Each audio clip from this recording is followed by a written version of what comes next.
Discovery HD. Race to Mars. Brought to you by WestJet. Over 40 destinations across North America and the Caribbean. We are going for Mars entry. Stand by. In 3, 2, 1. Probe deployment.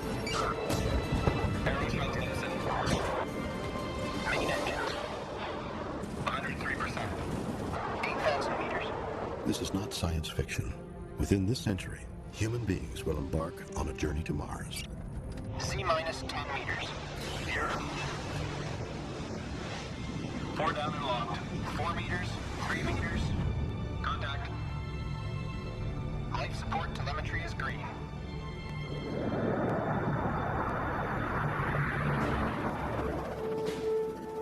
Today on Earth, the countdown has begun for the 21st century's most heroic but deadliest expedition. The first manned mission to Mars.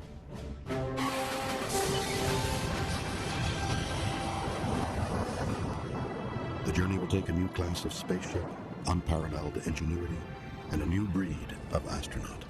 It is almost certain that people will die in the attempt to fulfill a burning dream, to explore worlds beyond Earth. It is an amazingly complex undertaking. It will be a 2.5-year odyssey across hundreds of millions of kilometers of space. One that will take sacrifice, daring, and innovation on a scale never before imagined. These people are going to be spending an awful lot of time out there without any hope of resupply, without any hope of rescue. The mission may answer one of the universe's greatest mysteries. Are we alone? The thought that you could overturn a rock on Mars and see that, maybe, would be pretty exciting. This is the story of a daring voyage that will change us forever. It is the story of humanity's first steps on another planet. The quest to explore the universe begins on Mars.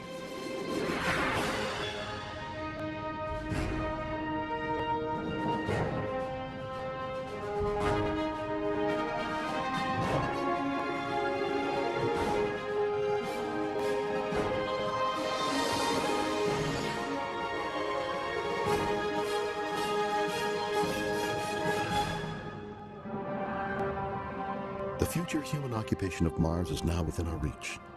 If we are to ever live there, we must make the deadly red planet blue. Plans to make this science fiction fantasy come true have already begun on Earth. Today, I announce a new plan to explore space and extend... In January 2004, George W. Bush made a bold announcement. We will then be ready to take the next steps of space exploration. Human missions to Mars and to worlds beyond. President Bush stood up and said, we're doing this. Guys, I'm using my power, my presidential power, to say we're doing this. And it had a powerful effect on NASA. It will be the greatest scientific undertaking in history. You ready?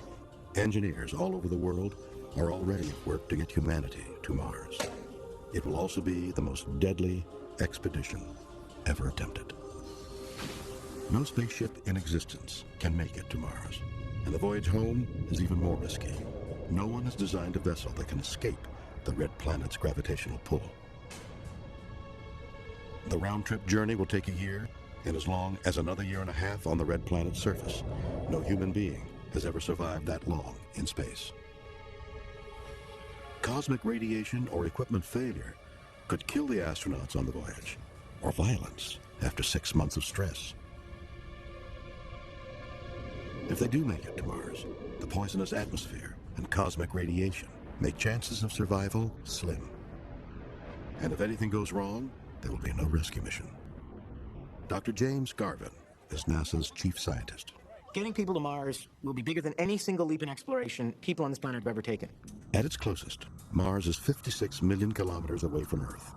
Traveling to Mars with enough supplies to stay alive will be the greatest engineering feat in history. Mars is 1,500 to 2,000 times farther than the moon. The amount of stuff you need to go and come back to Mars is heavier than the International Space Station. We have yet to move anything that big. 11,000 liters of water, 20 metric tons of dehydrated and packaged food. In all, 520,000 kilos of supplies. No single rocket can handle so much mass. NASA now has a new, revolutionary plan. Step 1 is to launch as many as 10 rockets into Earth orbit. NASA has dubbed the rockets Ares.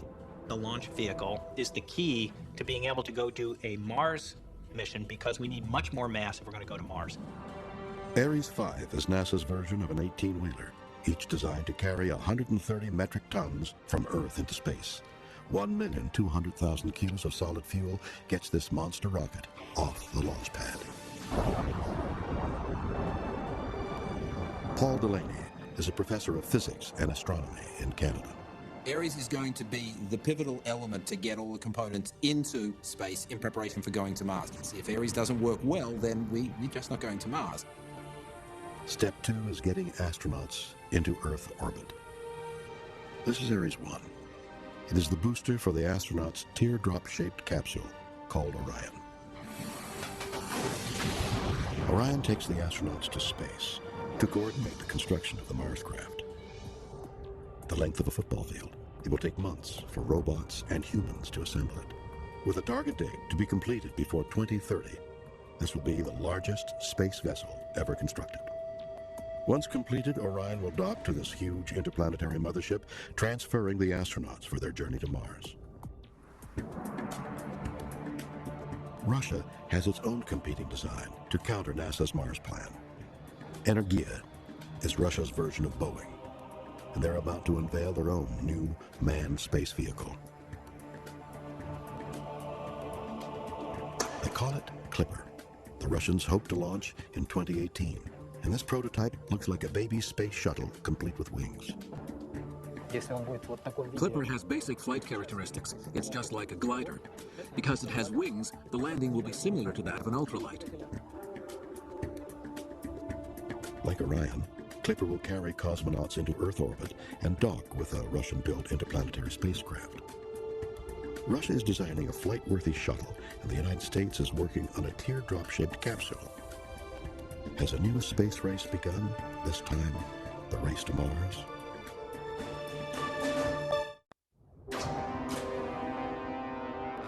They call it the Mars Curse. Of all the probes ever sent to Mars, 2/3 have failed. Failure on a manned mission would cost 6 people their lives. No one wants to take that risk.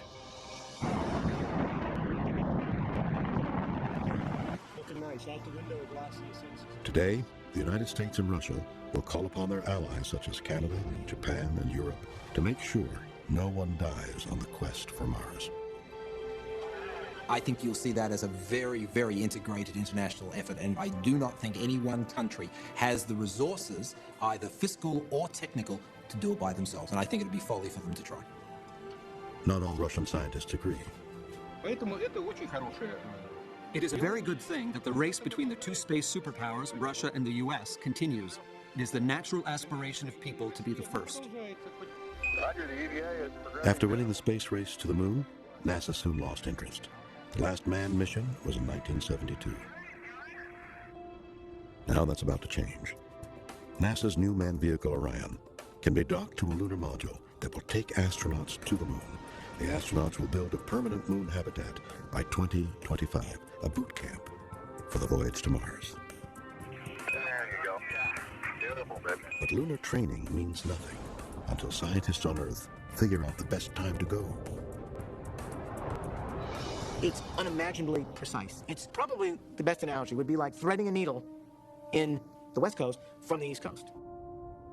Earth and Mars are circling the sun at different speeds and different orbits. The Mars craft will set course for a moving target traveling millions of kilometers. This critical task is being studied by the European Space Agency. Their job is to help decide the spaceship's trajectory. ESA aerospace engineer Loredana Bissoni leads a team that's tackling this critical question. Simply put, it's either going to be a short hop or a very, very long stay. As we all know, trajectories are going to drive our whole mission because it's going to tell us how much time we're going to spend in space. There are 2 choices. Choice 1 is to leave for Mars when the red planet is closest to Earth, 56 million kilometers away. This option requires the least fuel, and fuel is weight. That's the plus side. The minus side is that the astronauts can only come home when Earth and Mars are once again close together. In other words, they must live for 18 months on the desolate and deadly red planet. They have to wait for the celestial mechanics to, quote, come back into alignment. You're talking about Earth and Mars being in the right places at the right time to allow the vehicle coming back safely to Earth.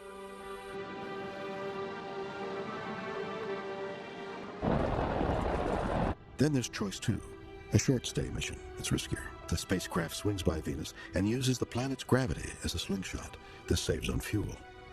But the window to reach Venus is short. If they miss it, the astronauts will not come home. There's no tide to carry you back to Earth. The planets move too quickly. We don't have rockets big enough. The ESA Working Group believes the short-stay mission is too risky.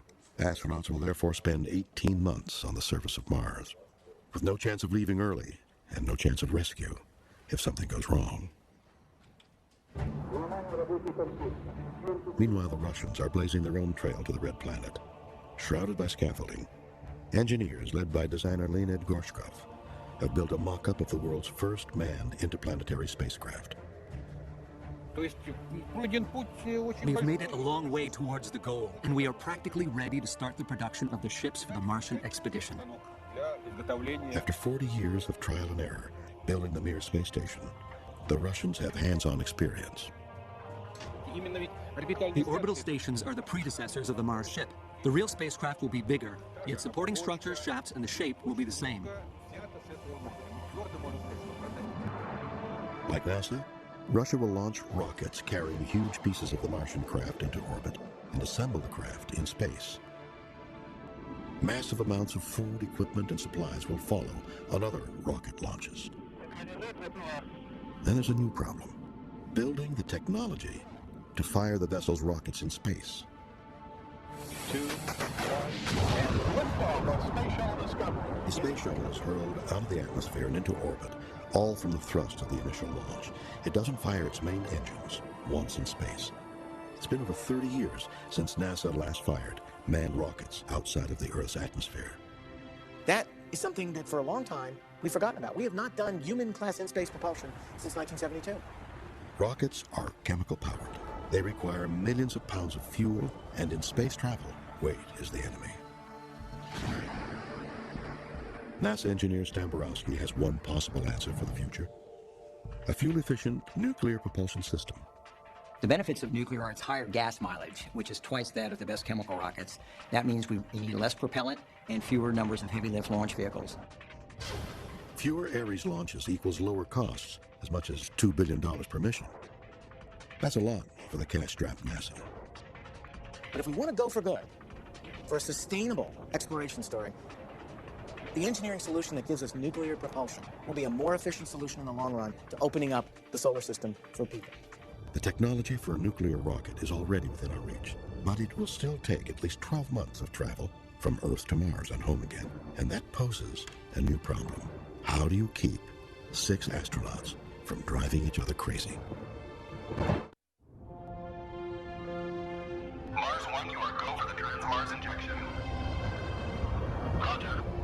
We are go for the TMI burn. A few weeks after leaving Earth's orbit, the first crew to Mars crosses the threshold where humans have never ventured. It's the point of no return. When you go beyond that single bound with Earth, and you're on a positive Trans-Mars injection path to Mars, you're not coming home. You're going to Mars. If there's an engine failure, the crew would disappear into the depths of space. And liftoff of the 25th Space Shuttle mission, and it is... Death is nothing new in the human endeavor to explore space. The world watched it unfold with the Space Shuttle Challenger in 1986. 15 seconds, velocity 20. Future doesn't belong to the faint-hearted. It belongs to the brave. Nothing ends here. Our hopes and our journeys continue. NASA has lost 17 astronauts. Russia admits to 4, but some observers believe the number may be much higher. NASA's chief scientist believes a mission to Mars would take more lives than those lost in the early days of the space program. So what was the probability of success for Apollo? Looking back in time, was it 1 in 10? A mission to Mars is more likely to be in a failure probability of 1 in 10 and 1 in 5. Garvin has no illusions. Untested technology, the sheer distance, and the hostility of the Martian environment make casualties probable. Then there's the human factor. One of the greatest risks of the Mars voyage is cabin fever. Extended missions on the International Space Station are nothing compared with the Mars voyage. Can any 6 people live together for a year in a space the size of a small apartment without someone cracking up? Jerry Linenger spent 5 months aboard the Russian space station Mir. He can't imagine the impact of a 2.5-year mission to Mars. I was actually shocked of my time on Mir, of how isolated and how cut off and stuck with myself that I felt during that time, and also of how vulnerable I was. You have to perform at a pretty high level, but those psychological things keep eating at you, and I saw some pretty serious psychological problems developing, people kind of going off the cliff. The journey to Mars is an exercise in boredom. Days slip away in a numbing ritual of science experiments, aerobic exercise, dehydrated meals, and sleep. Email communications with loved ones back home come with a time delay of up to 23 minutes, given the spaceship's distance from Earth. There's very little to do, and nowhere to escape. Russia has conducted intense experiments to push its cosmonauts to the outer limits. Deprived of sleep for 3 days, this cosmonaut is put through the paces of mundane tasks around the clock to see if he'll snap. But nothing on Earth can prepare a crew for the psychological hardships on a mission to Mars.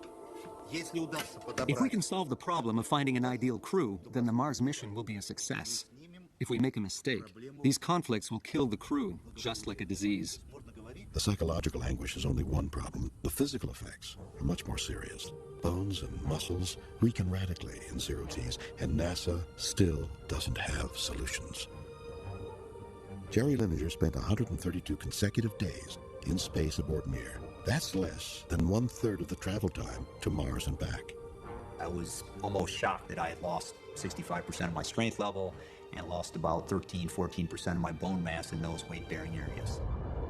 One solution is to create gravity within the spacecraft. NASA engineer Stan Borowski has a plan still in its infancy. The spaceship will rotate through space like a propeller. After the primary departure burn from Earth occurs, we jettison the propellant tank, and now we position the vehicle and can use small RCS thrusters located on the front and back of the vehicle to spin it like the propeller on an airplane. By doing that, we're able to generate artificial gravity for the crew. The effect of zero-Gs inside the spacecraft are minor compared with the threats outside. Space swarms with massive solar storms and streams of cosmic radiation. The radiation on a voyage to Mars is the equivalent of 3,000 chest X-rays, unless there's protection. Engineer and veteran astronaut Jeffrey Hoffman has an idea straight from science fiction. A force field protecting the Mars craft from cosmic radiation. The radiation is there. The human body doesn't like radiation. If we're going to ever really become a spacefaring civilization, radiation protection has got to be a part of the equation. What kind of crew has the courage and the stamina to handle these deep space challenges? In the earliest days, NASA recruited fighter pilots. A danger junkie is the last person wanted on a 2.5-year mission to Mars. But you also want them to be highly skilled and highly reliable in the skills that they bring to the mission. And those skills, there'll be a set of generic skills, the ability to work with technology, repair technology, understand how to make computers and networks work, and habitability systems, and repair spacesuits and space rovers. All those will be critical. NASA has already decided on a mixed crew of men and women for its Mars mission. Sex in space is a real possibility on the long, lonely haul to Mars. But NASA's official policy is sex is okay, as long as personal relationships don't jeopardize the mission. It happens everywhere on Earth. It'll happen on the way to Mars, and just stop worrying about it. Just let people who have the right skill set right across the board go, and the other problems will take care of themselves. The final obstacle facing the Mars astronauts is time. A lot can change on Earth over 2 years. Things that can be too much to bear, helpless in the loneliness of space. My son was a little over 1.5 years old. My wife was pregnant. An issue that comes up is, what if something bad happens to your family on Earth? Should they send you that message and tell you that you lost your son? It'd be a tough time. I get choked up just thinking about it, The challenges facing astronauts on their journey from Earth to Mars are devastating and deadly. But nothing can prepare them for the dangers that await as they ready to land on the red planet and face its merciless climate.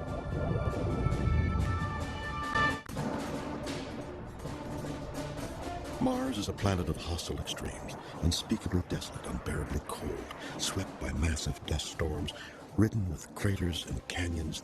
It is Earth's arch enemy, a planet of death. December 1976, NASA's ring of global space antennae are fixed on Mars. In the dead of night, pictures from the red planet, taken by the Viking lander.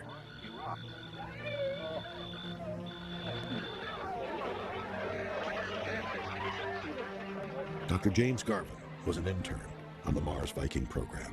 Now, he's NASA's chief scientist. Viking went with experiments designed to ask about modern extant life, microbial life. It looked, at the end of Viking, Mars looked like a polar, sterile desert. Despite its merciless environment, Mars and Earth share some similarities. The sun rises in the east, and a Mars day is just 40 minutes longer than that on Earth. But the planet has just over 1/3 of the gravity and an extremely thin atmosphere. The atmosphere on Mars is mostly carbon dioxide and is deadly. Near the equator is Valles Marineris, the largest canyon in our solar system. With walls 10 kilometers high, it's large enough to hold 100 Grand Canyons. To the north is an ancient volcano called Olympus Mons. Towering 35,000 meters, the summit is about 3 times higher than Mount Everest. The average temperature on Mars is about minus 60 degrees Celsius, and at night can plummet to minus 100 degrees. Relentless winds blow up dust clouds that create huge electrical fields, and the clouds themselves can engulf the entire planet for months on end. Monster-sized dust devils spiral 80 kilometers into the atmosphere. A manned space vehicle could never land in one of Mars' vicious dust storms. So on Earth, a couple of unconventional storm chasers helped NASA learn about what it might be like on the red planet. Do you see the big red band to the left? Yes, I do. That's the monster I wanted to catch. Oh, yeah.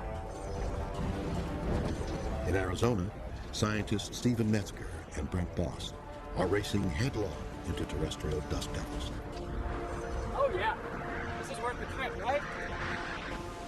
On Earth, a good 20-meter wide dust devil that lasts for 20 minutes can fling several metric tons of dirt into the air. Mars is the same dry land as Earth, but Mars is one big desert, springing up dust devils all over the place all the time. Mars is renowned for dust storms, so you could have huge sandblasting activity flying around you. Whichever way you want to cut it, landing is going to be a challenge. The Mars astronauts may have to wait in orbit until the dust storms settle. Planetary cartographer Ruslan Kuzmin helped NASA find landing spots for its robotic missions to Mars. We have to be specific when choosing a landing site for humans. We must choose a site which is safe and is potentially suitable for future flights and landings. Our main tasks are to examine the water history and the possibility of life now and in the past. These criteria will determine the choice of the landing site. In 1976, the Viking mission found no evidence of life on Mars. But it's possible that Viking landed in the wrong place, like looking for a jungle in Arizona. The manned mission to Mars will land in an area where it appears that water once flowed. Water means potential life, and scientists already know just where to look. Mars also has presented us recently with evidence that liquid water has flown not just in the distant past or in the middle history of Mars, but also in very recent times. The Martian surface has, in many places, very discrete, finely incised gully system. For the human mission to Mars, where to land is critical, but not as critical as the landing itself. After a 6-month voyage, the spacecraft is finally orbiting Mars. Now the crew must snap out of intense boredom and into action. Psychologists fear that they will be suffering from a syndrome known as attention tunneling. Often in heavily automated systems, you can go from prolonged periods of boredom to moments of intense performance demand very rapidly. And you want to train people to deal with those transitions, those rapid transitions. The Mars landing module separates from the main vehicle, which will stay in orbit. The exhausted astronauts now face the most dangerous part of the entire mission, entering the atmosphere and getting the lander safely to the surface. Landing on Mars is hard because of many things. Number one, you have a large atmosphere, rarefied relative to home, to go through, with its own dynamics. When people, and even machines today, go to Mars, the last 50 to 100 kilometers are the most perilous. Once the descent begins, there's no turning back. In less than 6 minutes, the crew will either be safely on the surface or they will be dead. The landing module is protected by a heat shield that will help slow the lander to keep it from burning up. Adam Stelzner is an engineer with NASA's Jet Propulsion Laboratory in Pasadena, California. You're basically burning a hole through the sky on Mars, ionizing the atmosphere as you move through it, and punching a hole of burnt ionized gas. And that hot gas is looking constantly for methods of getting into cracks and burning the rest of the spacecraft up. After entry, the lander sheds its protective shell. Weighing up to 60 tons, the lander hurtles through the Martian atmosphere. 8,000 meters. NASA is experimenting with an inflatable heat shield to slow it down, so the astronauts don't burn up in the 3,000-degree heat of re-entry. We accelerate at higher altitudes where there's less density but less air to be hitting, and so the heat generated is much less. And what this does for us, it allows us to land larger masses on the surface than we could ever put into a rigid aeroshell construction.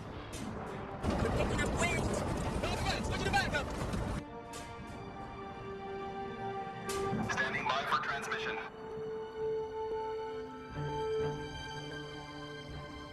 Millions of kilometers away, the world must wait more than 11 minutes to find out whether the crew is alive or dead.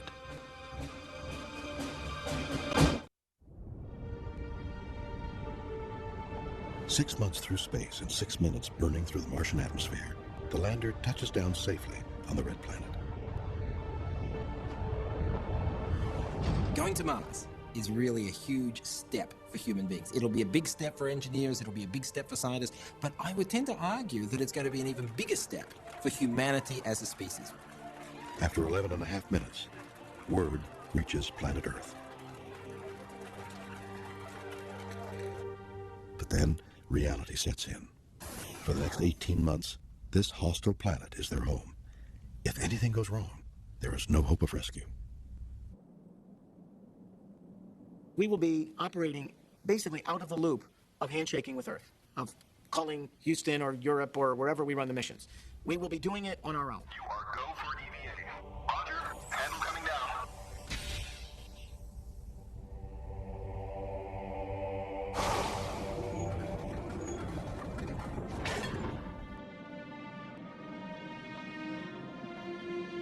The first time humans set foot on the planet Mars, we will be living on 2 planets. It will be a significant moment in history.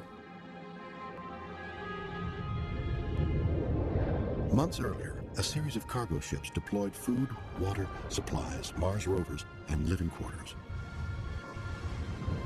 The astronauts' lives depend upon landing within a few hundred meters of the supply depot. If you don't land any of that stuff, you're not coming home. You know, if you're 200 miles off course and you have no vehicle with you that can travel 200 miles over the surface of Mars, you're going to die. Their only hope of long-term survival is the Mars Habitat, an interplanetary version of the motorhome. Only this camper protects against deadly solar radiation. It does amazing damage to the top surface layers of your skin. And if you get subjected to it often enough, of course, the penetration to more sensitive organs in your body, the chance increases. Outside the protection of the Mars Habitat, the astronauts will face a world of deadly extremes. To work in a freezing, wind-blasted, poisonous atmosphere will require a space supersuit of unparalleled design. NASA has already begun field testing a prototype Martian suit in Arizona's Meteor Crater. One of our big challenges is mobility, flexibility, and what I would also group with that is weight, because there's a big trade-off between the two. This new suit currently weighs 95 kilograms. NASA hopes to cut that weight in half before the Mars mission. The spacesuit itself has its own life support system, its own thermal control unit, and enough mobility to get you around on the surface of Mars and protect you in this very hostile environment. One of the astronauts' first tasks is to seek answers to the burning question, was there life on Mars, or is there life there still? Scientists seek answers in a remote desert on Earth. Like Mars, the center of Chile's Atacama Desert is a dead zone. On Earth, we find little oases of death on a planet that's alive. On Mars, we'd be searching for little oases of life on a planet that's dead. Astrobiologist Chris McKay is searching for life that could survive the hostile Martian environment. McKay has discovered microbial life in this waterless world, and he hopes his work will give astronauts a clue to where to begin their search on Mars. Life-seeking robots will assist in the search on the surface and in caverns where organisms might be protected from the deadly environment above ground. One such mechanical helper is NASA's Robonaut. Controlled remotely, its human shape and 5-digit hands help an astronaut drive it via a virtual reality link. The robot can perform complex tasks dozens of kilometers away from the Mars habitat, saving the astronaut from a slow death from cosmic radiation or a swift death from suit failure. If life is found on Mars, it poses a new problem. Could one of these microbes be harmful, even deadly, to humans? And what might happen if a Martian microbe was unleashed on Earth? John Rummel is NASA's biocop, protecting us from just such a catastrophe. Well, if there is life on Mars, we would, of course, like to learn about it before we brought it back. Life on Mars is very unlikely to present a risk to humans as a pathogen, but it may be that it's a microbe that our immune systems wouldn't recognize. It may be something that causes a problem with the environment. So we want to make sure that things are brought back contained. This means the Mars astronaut could be quarantined. After 2.5 years away from friends and family, they might have to tough it out a little longer in a bioscrubbing tank. Back in the days of the moon landings, NASA used an Airstream trailer. The Mars mission will take something much more sophisticated. I think a Mars return mission would be very, very different than the way we did the lunar return missions. Being aware of the situation of returning from another planet, a planet where there is a chance that life could be present. Meanwhile, high in the Canadian Arctic, NASA scientist Pascal Lee believes that if the Mars explorers seek life, they must follow the water. Everywhere there's liquid water on Earth, there is life. Might there even be still life on Mars today, wherever liquid water might be present? Recent NASA photos of Mars show extraordinary evidence of running water within the last decade. NASA believes there may be a water supply as close as 100 to 400 meters below the planet's surface.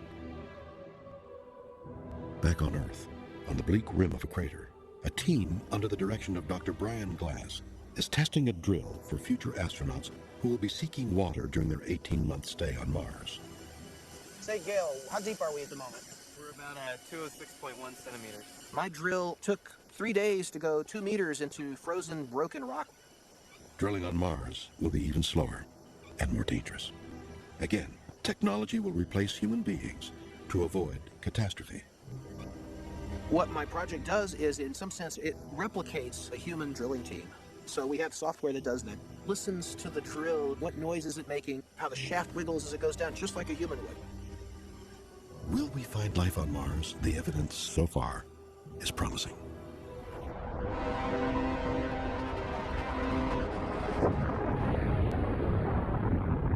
"23 million years ago, a giant asteroid slammed into Devon Island in the Canadian Arctic. It created Houghton Crater with enough force to hurl rock into space, leading scientists to theorize that debris from other planets might have likewise fallen to Earth. The breakthrough came in 1996. Scientists on an Antarctic expedition discovered a small meteor from Mars. Inside the rock were faint traces of what many believed was life. The debate continues over the microscopic evidence, but the discovery gave scientists a tantalizing clue to an extraterrestrial mystery.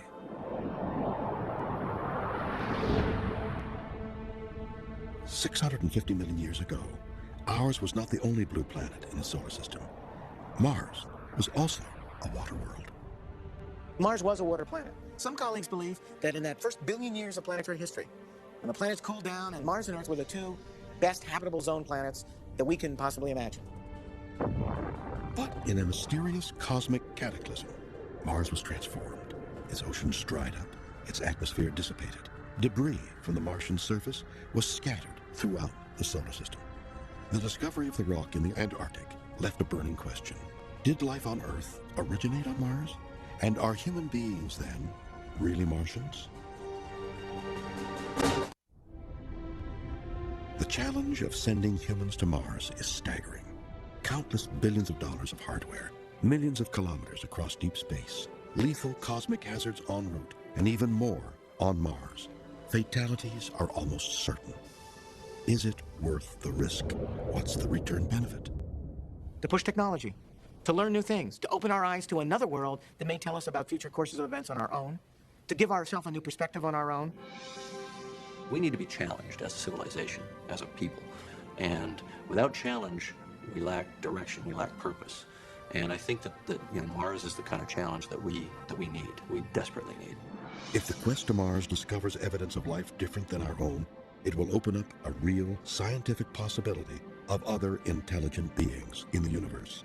It's a revolutionary concept, multiple intergalactic genesis.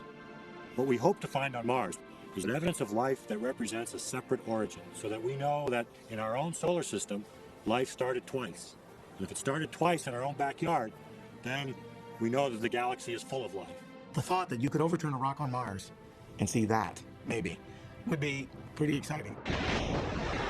After about 18 months of research, the Mars pioneers will begin the long journey home. The first expedition will leave behind a base camp for future explorers. They will bring more advanced spacecraft, rovers, and habitats. The 21st century Mars base will grow into a small colony, fulfilling the human quest to inhabit a once forbidden frontier. Our journey to the Red Planet will begin with baby steps. It may end with human occupation. Modern science already has the know-how to make the Red Planet blue once more.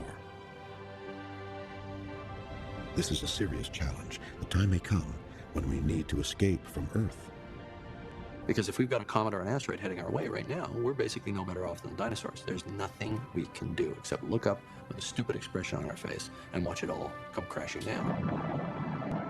In 2005, the quest for Mars began with NASA's launch of the Mars Reconnaissance Orbiter. Now circling the Red Planet, the MRO seeks a site for the first manned landing craft. It is the communications link from Earth to Mars, blazing the trail for the greatest expedition in history. MRO will lay the groundwork for where the people must go. MRO is the big step that will bridge the gap from the all-science Mars program to the science and people Mars program. Exploration, knowledge, the search for life in the universe. These goals unite people from around the world in the greatest quest of all time. There will be conflicts, controversies, and almost certainly casualties, but the course is set. The impossible dream is within our reach. There's no turning back. We're on our way to Mars. The quest for Mars. An odyssey like no other. 6 lives depend on the most advanced engineering ever imagined. Making mission sure. CSC at the main deck. 2.5 years and hundreds of millions of kilometers across the last and most hostile frontier. There's no forgiveness in space. You get it wrong, you kill people, brave explorers, and sometimes they don't give you a second chance. Standing by for retraction of the crew access arm. Main engine is now in start position. T-minus 10 seconds, go for main engine start. We have main engine start. 3, 2, 1, and liftoff. Liftoff. Mankind's first journey to Mars is on the way. Vehicle has cleared the tower. It may sound like science fiction, but it's not fantasy. The multi-nation expedition is going to Mars. It could happen in our lifetime. We are practically ready to start the production of the ships for the Martian expedition. Mars is at least 1,500 times farther than the Moon. It will take more than 2 years to make the round trip. A perilous voyage into deep space, past a threshold we have never crossed. point of no return. Mars 1, you are go for the Trans-Mars injection. Roger, we are go for the TMI burn. We're talking about a dangerous undertaking that really is going to require a lot of skill and a lot of effort to get back safely. Their reliance on their hardware will go to an order of magnitude beyond anything that's been done previously. To make the voyage, we'll need to design a whole new fleet of spacecraft, starting with bigger, more powerful launcher vehicles. They must lift hundreds of tons of equipment and accelerate to 11 kilometers a second just to escape the pull of Earth's gravity. Then, the ship that takes us to Mars will be assembled in space. But even with new powerful rockets and new spaceships, to cover millions of kilometers, new methods of propulsion will have to be used. When its engines are fired, a crew of 6 will be hurtled into the black of deep space. Everyone ready? Conquest of Mars is the ultimate engineering challenge. To get there now, will we resurrect radical technology from the past? Or will scientists have to push the laws of physics to their breaking point? It's a very, very daunting engineering challenge, but that's what makes it exciting.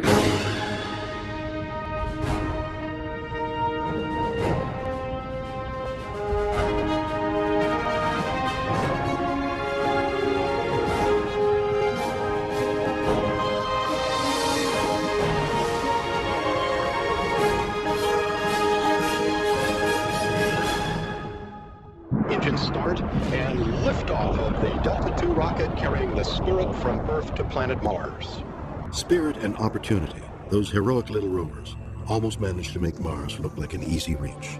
Nothing could be further from the truth. Between them, the US and Russia have sent 38 probes and satellites to the Red Planet. 22 of those failed. Now, putting humans in the mix adds both complexity and danger. Yeah, Mars is really a bit of a cursed target. As a consequence, you begin to worry about what is the real chances of success first time round. It would be like asking an ant to build a skyscraper. And ants are very good at building. These people are going to be spending an awful lot of time out there without any hope of resupply, without any hope of rescue. Rocket ships of all sizes and shapes have been designed, but most of them rely on... In the 1950s, Wernher von Braun and colleague Ernst Stühlinger designed several manned missions for Mars. Von Braun would go on to help America get to the moon, but they always saw Mars as the ultimate prize. Our spaceship moves ponderously toward the firing site. 3, 2, 1.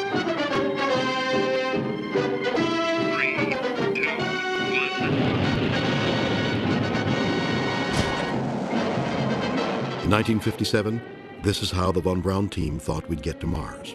Hundreds of tons of parts and equipment would be transported into orbit above Earth. There, in the weightlessness of space, a flotilla of ships would be put together. It would take dozens of Earth launches to put all the components into orbit. A crew of 120 would pilot the 6 finished spacecraft to Mars. The basic architecture of what he was suggesting 50 years ago is exactly what NASA is thinking about today in going to Mars. Mars 1, all solutions look good to us. But the big ideas of the von Braun era have been scaled down. Roger, that's what we expect. Scientists now think it can be done with fewer than 10 launches, with half the number of spaceships, and a crew of no more than 6. We've broken things in space. We've lost brave women and men. So we don't want to go that way. We don't want to go at the hairy edge of survival. But von Braun was right about some things. As he predicted, the spacecraft that's going to Mars will be assembled in Earth's orbit from parts delivered by huge cargo launchers. The crew arrives only at the end of a short hop flight from Earth.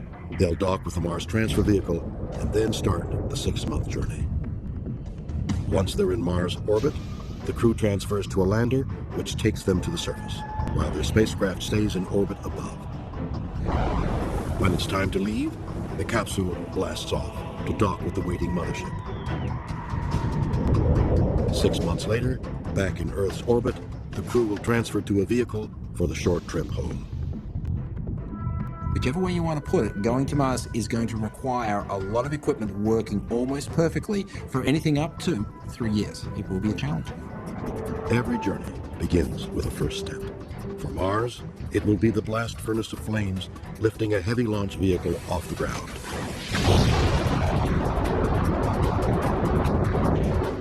But it will take much more than rocket power to get us there.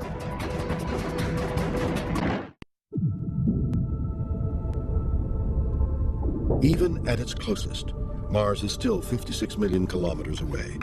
What will take us there and back? At universities and space agencies around the world, big thinkers are wrestling with the question. There are dozens of competing theories and opinions about how to get to the red planet and back alive. But sometimes the best answers come from the most surprising sources. It's a very, very daunting technical and engineering challenge, but that's what makes it exciting. Canadian filmmaker James Cameron is on NASA's Advisory Council. Cameron's underwater explorations are legendary. And now, his fascination with Mars has inspired a radical design for a manned mission. Cameron looks at problems with a different eye than the scientists and engineers. Colleagues like Jim Cameron are extremely creative because they thought about exotic, hostile environments, bring a new perspective to the idea of sending machines and people to places like Mars. Cameron consulted with NASA specialists on every phase of the design, and all agree that job one for Mars is getting the huge mission, literally, off the ground. The launch vehicle is the key to being able to go do a Mars mission because we need much more mass if we're going to go to Mars. So if nothing else, just the launch vehicles alone are the key thing that we're going to have in the near term that will enable us to go to Mars. In the Apollo days, a single chemical rocket, the Saturn V, carried the entire mission, the crew capsule, the moon lander, and ascent vehicle all in one load. Mars requires bigger Earth launchers and more of them. You've got to have a way of throwing big, heavy payloads up into orbit from Earth. Our biggest payloads go up with Space Shuttle, and they're 20 metric tons, something like that. You need something on the order of 80 to 100 metric ton capability to orbit. The amount of stuff you need to go and come back to Mars is heavier than the International Space Station. We have yet to move anything that big, ever, in space. The analogy is going from a rowboat to an aircraft carrier. To visualize the mass of the space station, picture 40 transit buses lashed together, floating in space. The approximate weight, 450 tons. To get that much material into space, NASA is developing two specialized launchers. Ares 1 carries the crew into orbit. The real workhorse is Ares 5. It's the space equivalent of an 18-wheeler, one that can generate an earth-shaking 9.6 million pounds of thrust at liftoff, enough to launch 175 Boeing 747s off the runway. Within minutes of liftoff, the Ares 5 accelerates to 11 kilometers a second when it breaks free of Earth's gravity. It's the big commitment from the US in getting to Mars. If Ares doesn't work well, then we're just not going to Mars. In the Cameron mission, the components for 3 Mars spacecraft, a crew vehicle, and 2 cargo containers would be carried from Earth to orbit on multiple launches. Once assembled in space, the unmanned cargo vehicles will be sent to Mars. The crew vehicle follows 2 years later. The idea is to deploy as much mass out to Mars ahead of time as you can so that your humans can go out there really quickly. You don't want to take any more mass than you have to on that human transport mission. Faster means the crew spends less time exposed to the hazards of deep space. Mass is the crew's enemy. In the case of Mars, a lot of that mass will be the fuel to get you there, the consumables to keep you alive. James Cameron has a controversial plan to reduce mass. Cameron intends to take only enough fuel to fly one way. The fuel for the return trip will be manufactured on Mars. A bold idea. Too risky for most mission designers. It's never been tried before. But Cameron is convinced Mars has the raw materials to make it work. But what do you know you have there? Well, plenty of carbon dioxide. Carbon dioxide has got oxygen in it, and it's got carbon in it. Carbon is the basis of your rocket fuel, and oxygen is the basis of the way you burn the carbon in the rocket fuel. Well, that's your ticket home. That's your fuel to come back. Cameron is more cautious with other parts of the mission. Unlike other planners, he proposes that the landing vehicle travel with the crew. Sending it to Mars in advance is inviting trouble.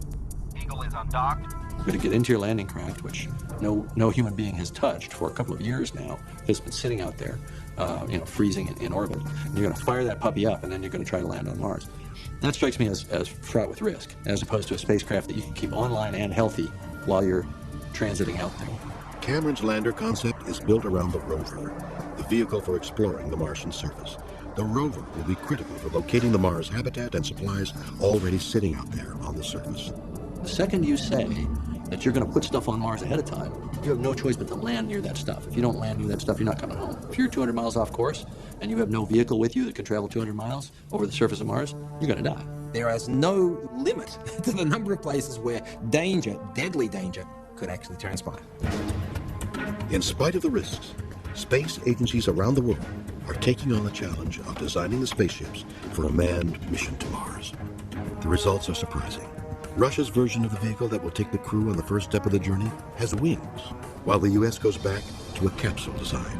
Two radically different approaches as former enemies get set to rekindle an old rivalry.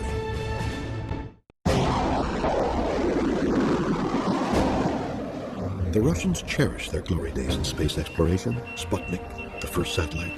Yuri Gagarin, the first human to orbit Earth. Past these gates where few Westerners have been is Energia, the aerospace company behind many of Russia's success stories. During the moon race, it built Soyuz, which still carries crew members from Earth to the International Space Station. Soyuz has been an amazingly resilient vehicle. It's really worked on the philosophy, if it's not broken, don't fix it.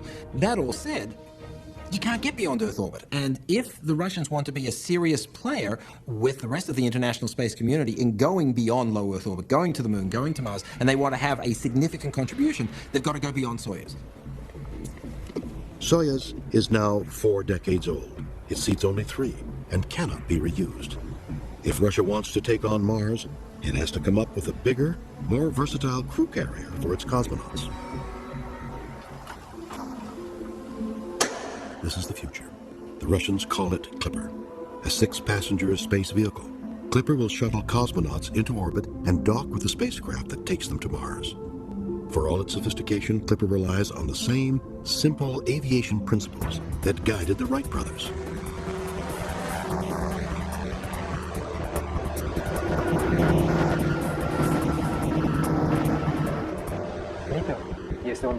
Clipper has basic flight characteristics. It's just like a glider. Because it has wings, the landing will be similar to that of an ultralight. His own flying experience convinced Clipper designer Sergei Stoichkov that wings are the surest way of bringing the spacecraft back safely. Clipper will pick up cosmonauts returning from Mars and then, like the U.S. Space Shuttle, glide home through Earth's atmosphere to a predetermined landing site.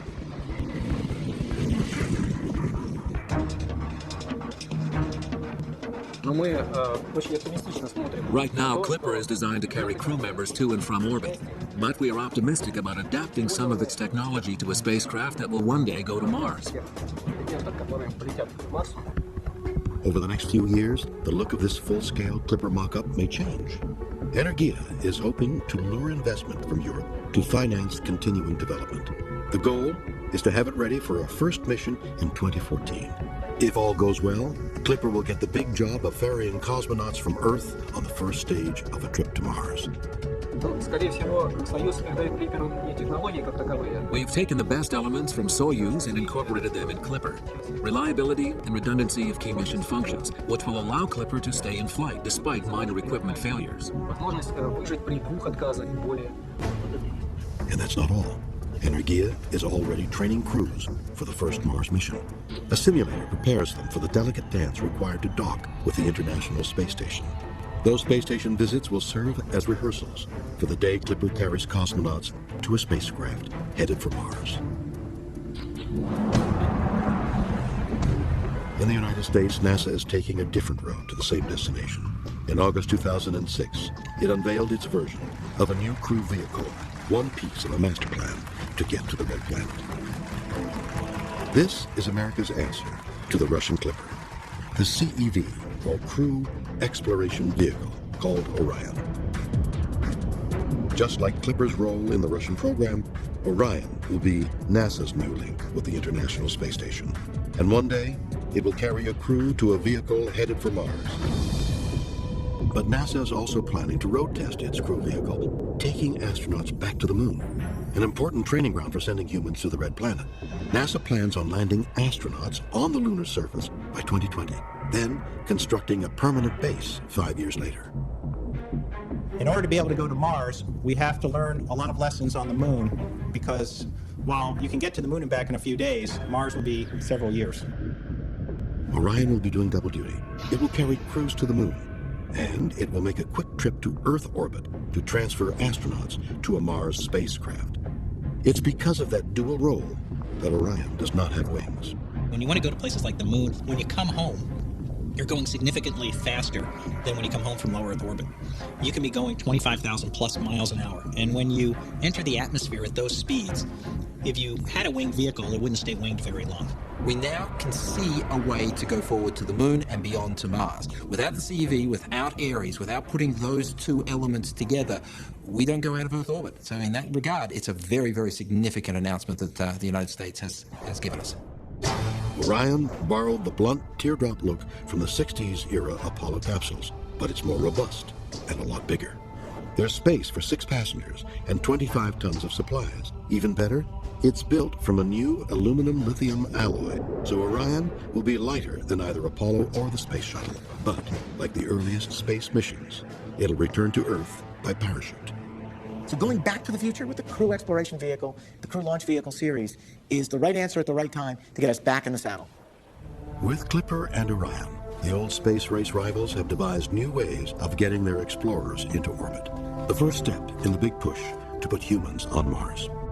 The next hurdle is much bigger. Design a propulsion system with enough power to drive a huge spacecraft to Mars and back.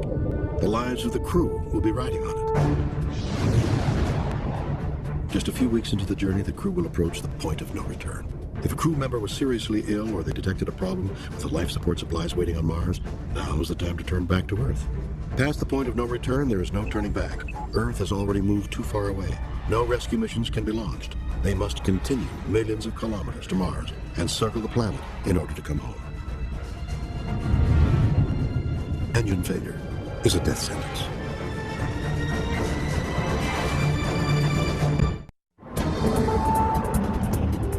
There's unanimous agreement that the easiest part of getting to Mars is building the launch vehicles to get the mission off the ground and into orbit. The real challenge is what comes next. Designing a propulsion system powerful enough to drive the huge spacecraft from there to Mars across millions of kilometers of space. The Mars exploration vehicle that goes from Earth to Mars, and most of it, of course, will come back, is going to be very, very large. We're talking about potentially hundreds of tons. We're talking about a vehicle that is probably comparable in size to the International Space Station, if you think about how big that object is, flying to Mars and back. To be able to push that vehicle successfully out of Earth orbit is going to require some pretty heavy-duty propulsion. Some propulsion systems exist only in the minds or on the blackboards of physics professors. At the University of Washington, the electrical buzz coming out of this science building could one day shrink the travel time between Earth and Mars. To go to Mars presently requires a 2.5-year return mission. Our concept is to go there and back in 90 days. Everyone ready? Professor Robert Wingley's fast lane to Mars is powered by a laser-like beam of superheated charged particles. The particles of plasma cross the vacuum chamber in thousandths of a second. Wingley wants to generate a plasma beam powerful enough to propel a spacecraft to Mars. You can beam the energy to your spacecraft and remove the need to carry large amounts of fuel, large power systems. It makes it cheaper, it makes it faster, and it's also a reusable system. Okay, Byron. It's futuristic physics that's narrowing the gap between science fiction and science fact. Here's how it works. The space station, using its solar panels to generate plasma, fires a beam at a passing spacecraft. The superheated beam propels the spacecraft to Mars without ever touching it. It's like the north poles of two magnets repelling each other. It'll be going at very high speeds when it gets to Mars. It'll be going nearly 30 kilometers per second. That's, again, 4 times faster than a shuttle. Stopping a ship traveling at that speed requires extraordinary precision. An unmanned satellite parked in Mars orbit must fire another plasma beam at the approaching space vehicle to slow it down. We have, over the last year, made excellent progress in demonstrating it both experimentally and computationally, and we're totally confident that we can do it in the future. It will be years before Wingley can perfect the plasma beam and get it into space. Mission designers who can't wait for this futuristic technology have 2 practical choices for propulsion through deep space. Chemical propulsion is created by mixing oxidizers and fuel. When the 2 react, flame and heat are squeezed through exhaust pipes and out the engine nozzle, creating thrust. A nuclear thermal rocket is a simpler, more efficient solution. Supercooled or cryogenic liquid hydrogen is heated by the nuclear core and comes out the engine nozzle as hydrogen gas. Nuclear rocket technology is actually not particularly new. We were investigating the notion of using nuclear propulsion back in the 1960s. We're on our way now to the Nevada test site where we proved that the nuclear thermal propulsion was the only way that we were going to be able to get men to Mars and return them back home safely. Stan Gunn was one of a team of scientists and technicians commuting to the test site in the late 60s. Gunn developed the fuel mixtures. The tests were successful, but America's interest in space exploration was waning, and nuclear was a dirty word. We had gotten to the point where we had proven out the capability of a nuclear rocket and were ready to go with a practical engineered system for a Mars mission, and yet nothing was done after that, and we got totally stopped. But now, space exploration is back on NASA's agenda, and there's a strong case for nuclear propulsion as the best ticket to Mars. It does offer some very significant advantages, primary among them the fact that there is a greater thrust that can be delivered by nuclear technology. Another critical comparison: 2 equal-sized spacecraft, half a kilo of fuel apiece. The chemical rocket burns full throttle for 450 seconds. The nuclear fuel lasts twice as long. That means a nuclear-powered spacecraft is twice as efficient and can go the same distance on half the fuel. Jackass Flats, Nevada, sacred ground in the history of nuclear rockets. The stand where engines were anchored for testing, and the nearby hangar where rockets were torn down. Relics of the past that Stan Gunn believes still have a role in building propulsion systems for Mars.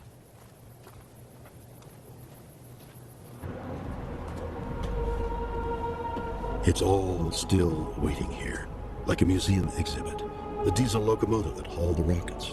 Radiation counts here were so high that Geiger counters kicked wildly off the scale. Old safety features survive, like the 6-foot-thick radiation-proof windows and the robotic arms that handled the rockets. And Gunn believes a few upgrades would make it safer and more acceptable to the public. The problem with this rocket stand was when it was previously used, it exhausted its exhaust gases completely out into the atmosphere. However, with modern engineering approaches, we can have a complete containment system engineered to receive all of these gases. The longest open-air test performed here took a nuclear engine to full power for just over an hour. Too brief, it seems, when you consider the 6-month journey time to Mars, but the numbers are misleading. The crew of a Mars transfer vehicle could need as little as 1 hour full throttle burn time to get there and back. Because space is a vacuum, no atmosphere means no friction to slow things down. Once it's built up ahead of speed, the spacecraft can literally coast to Mars. On the final approach, the spacecraft turns and the engines are fired to put the brakes on. Gunn says full throttle testing was done once, and it can be done again.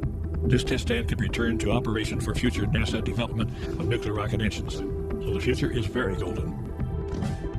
One day, the Nevada desert may hear again the roar of nuclear rockets. The push is on, and there's now a detailed plan to harness nuclear power to get to Mars. NASA rocket scientist Stan Borowski carries the torch passed by Stan Gunn. Borowski believes the advantages of nuclear propulsion are just too good to ignore. The benefits of nuclear are its higher gas mileage, which is twice that of the best chemical rockets. That means we need less propellant and fewer numbers of heavy lift launch vehicles. Propellant is weight. The less of that you have to haul into space, the fewer Earth launches you'll need. So for a typical mission to Mars with nuclear propulsion, we need about 7 80-ton launch vehicles. With chemical, we need at least 11 missions. That fuel efficiency will be critical to saving the crew if something goes wrong. Beyond the point of no return, they can't simply make a U-turn and head back. Earth is too far and moving away too fast. The only option, continue to Mars, circle the planet, and head back to Earth. With efficient nuclear thermal engines, they'll have more chance to get back home safely. During those long months aboard the spacecraft, the crew of a Borowski nuclear-powered vehicle will enjoy one comfort no manned mission has ever had before: artificial gravity. The crew will not be floating about on the way to Mars and back. Our vehicles are long and linear and can be rotated like the propeller on an airplane to be able to generate artificial gravity for the crew, and this will prevent the debilitating effects on the body of prolonged exposure to zero gravity. Wherever Borowski pitches the bold idea of harnessing nuclear propulsion for Mars, he faces some fearful people. Will his nuclear rocket become a nuclear bomb if somehow it blows up in Earth's atmosphere?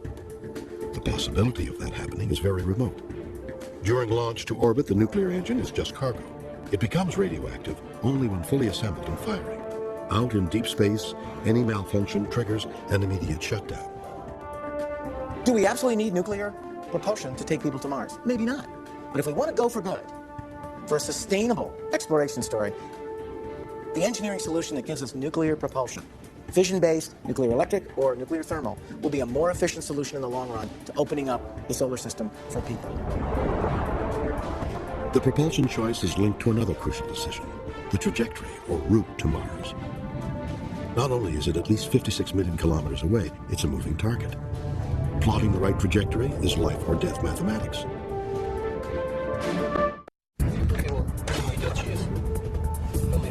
Engineers and scientists are making thousands of important decisions about the spacecraft that will take us to Mars. But the planets dictate when the journey begins. Earth and Mars are millions of kilometers apart, moving around the sun at different speeds. Because their positions are always changing, the ideal moment to launch a manned mission to Mars only comes about once every 26 months. It's unimaginably precise. It's probably the best analogy would be like threading a needle in the West Coast from the East Coast. There are two ways of going to Mars. The choice depends on how long you want to stay on the planet. A long-stay mission gives you about 1.5 years on Mars. On the outbound leg, the crew leaves Earth orbit when the two planets are relatively close. It's the same coming home, but the timing has to be perfect. Miss the window, and there won't be enough fuel to make it. If the astronauts on Mars don't hit the launch into that window at just the right time, then they can't get back to Earth. They have to wait for the celestial mechanics to, quote, come back into alignment. You're talking about Earth and Mars being in the right places at the right time to allow the vehicle coming back safely to Earth. The other option is a short stay on Mars, 30 to 60 days on and around the planet, and the route home is different. The flight path will take the ship past Venus, using its gravity like a slingshot to pick up speed for the trip home to Earth. But, as before, timing is everything.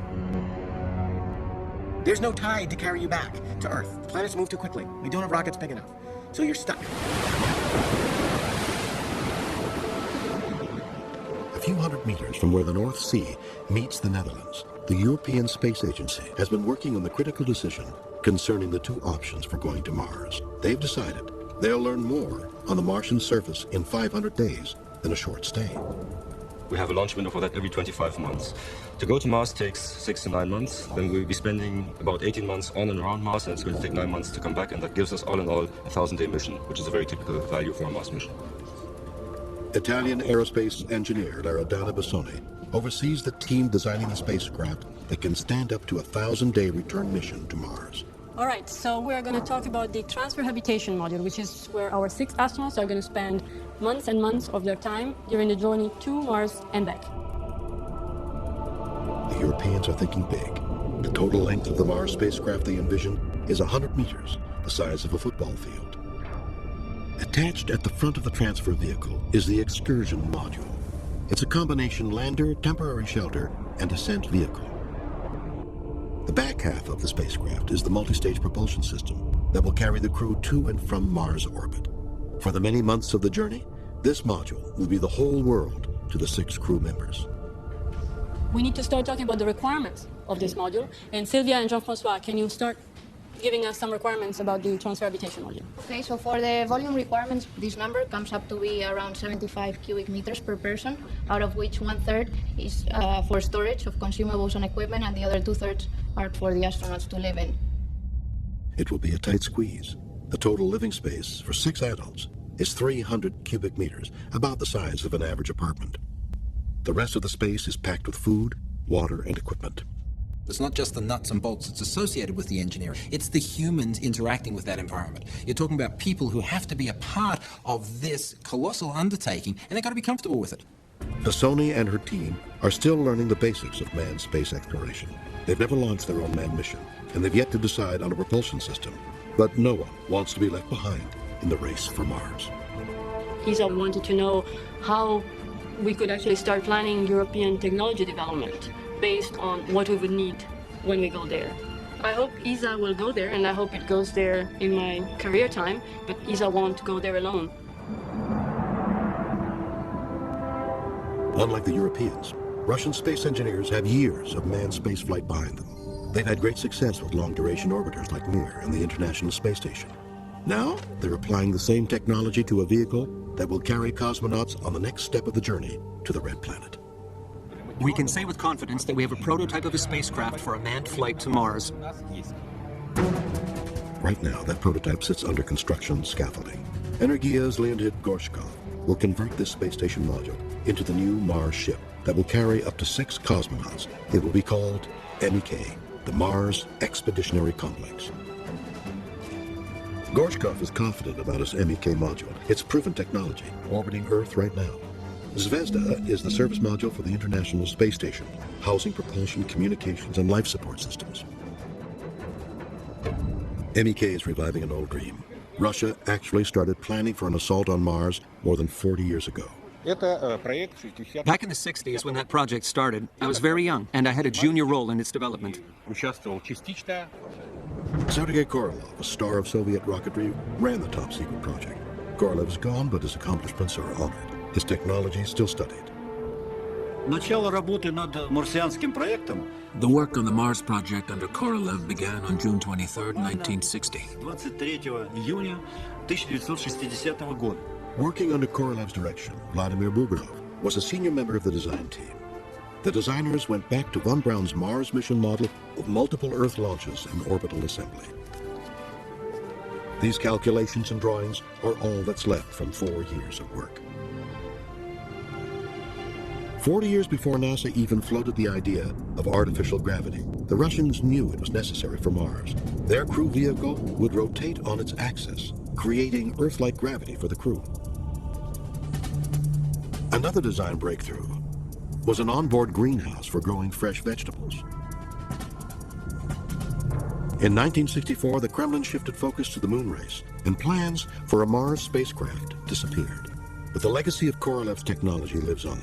It can be seen in Mir and the International Space Station, and now in a new Russian manned vehicle for Mars.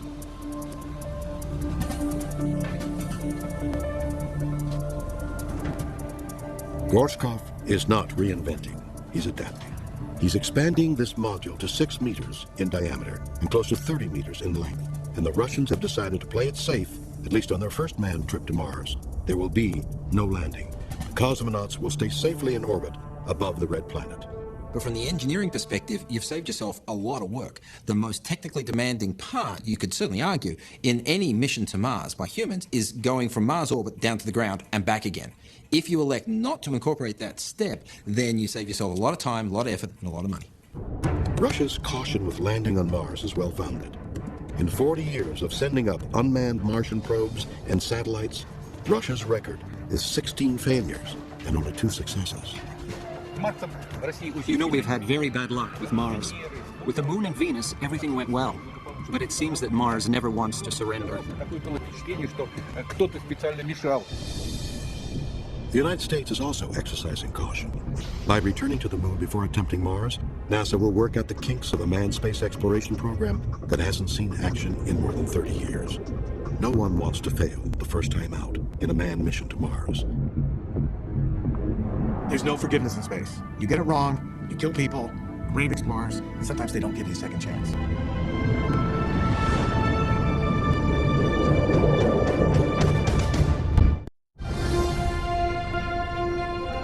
The distance between Earth and Mars is slowly closing. People are dedicating their careers to the cause of a manned mission. From desert testing grounds in Nevada to a NASA rocket test bunker in Cleveland, Ohio, the right propulsion system will emerge. In Moscow, an aerospace giant will manage the huge cost of Mars by converting proven space station technology for the hundreds of millions of kilometers to the Red Planet. The engineering challenges of Mars are enormous. Will the technology hurdle best be cleared by nations joining together? I don't think it's in the budget or even in the wishes of any nation to go alone. This is a big cooperation. This is for humanity to go there.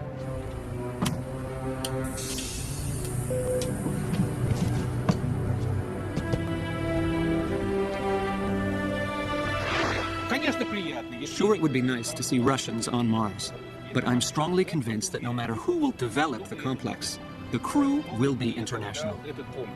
Экипаж будет в любом случае многонациональный. We've had a go for auto sequence start. T-minus 10, 9, 8, 7, 6. We have main engine start. 4, 3, 2, 1, and liftoff.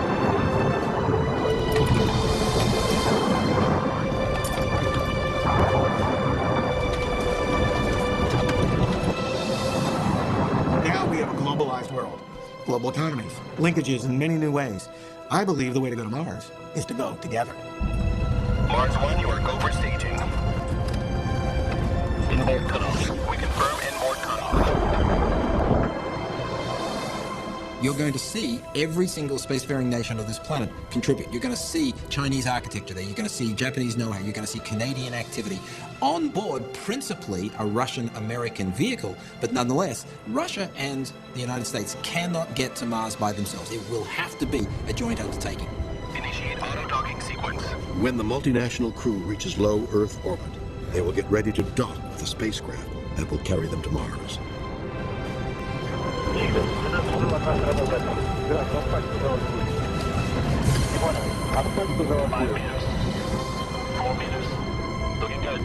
In the odyssey of Mars, the weakest link may be human. The breaking point of hardware can be measured. But what about the mental and physical limits of the crew?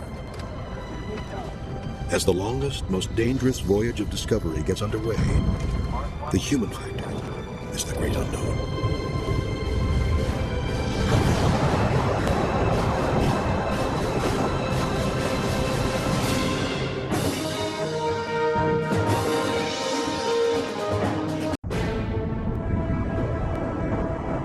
The first manned mission through deep space is about to reach its final destination, Mars.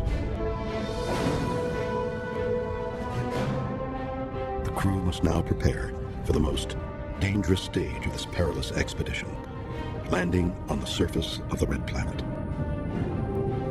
Entry descent landing is obviously the most complicated because it's the most death-defying portion. We are go for Mars entry. Stand by. In 3, 2, 1. Once you start the entry, descent and landing through the atmosphere, there's no turning back. And when you go and you go all the way to the surface. It's very scary. It happened really quick because going from the outer top of the atmosphere of Mars to the surface is only about 6 minutes. For entry, descent, and landing, we are roughly... The Americans have dubbed landing on Mars the 6 minutes of terror. 6 long minutes, when all the controllers and astronauts can do is wait and pray that everything does what it's supposed to.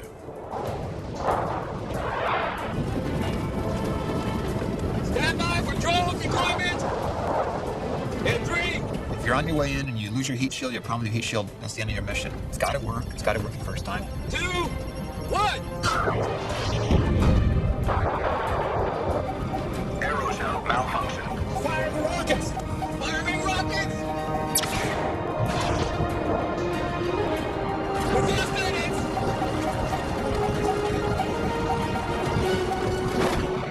We have one shot to get it right. Their lives are in our hands.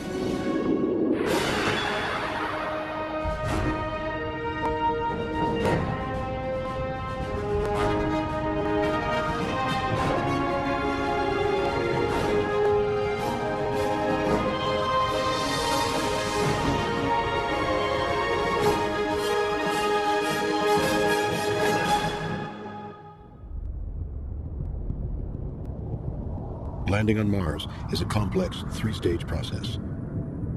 Entry, descent, and landing. Stage 1 starts when the lander enters the Martian atmosphere, 125 kilometers above the surface, and lasts about 2 minutes. The spacecraft is hurtling towards the surface at 16,000 kilometers an hour, 20 times the speed of a jumbo jet.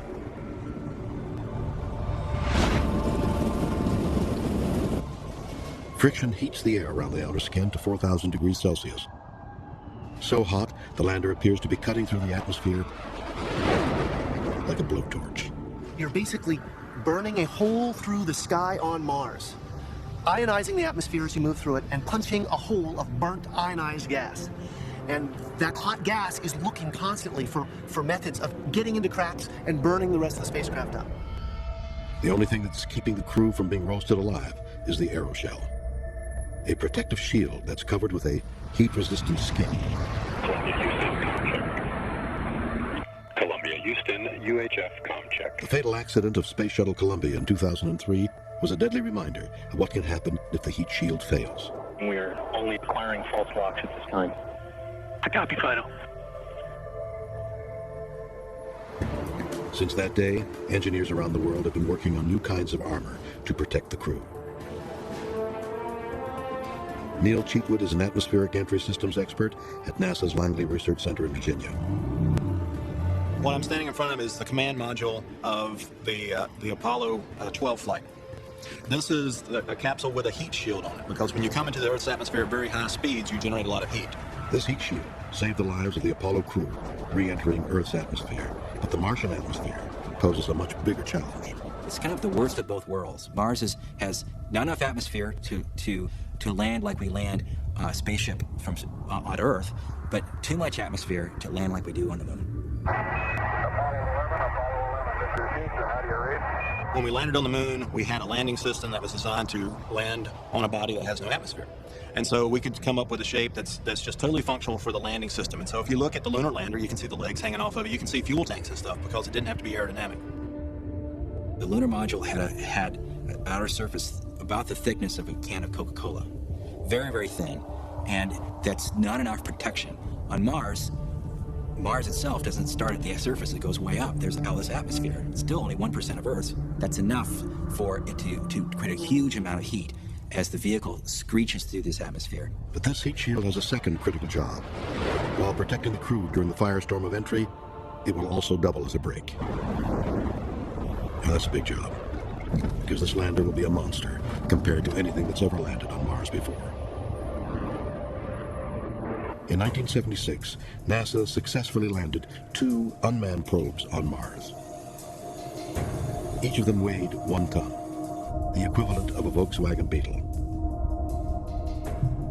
A lander carrying humans will weigh up to 60 tons. That's 4 times heavier than what landed on the moon. And the reason for that is because they have to stay there longer.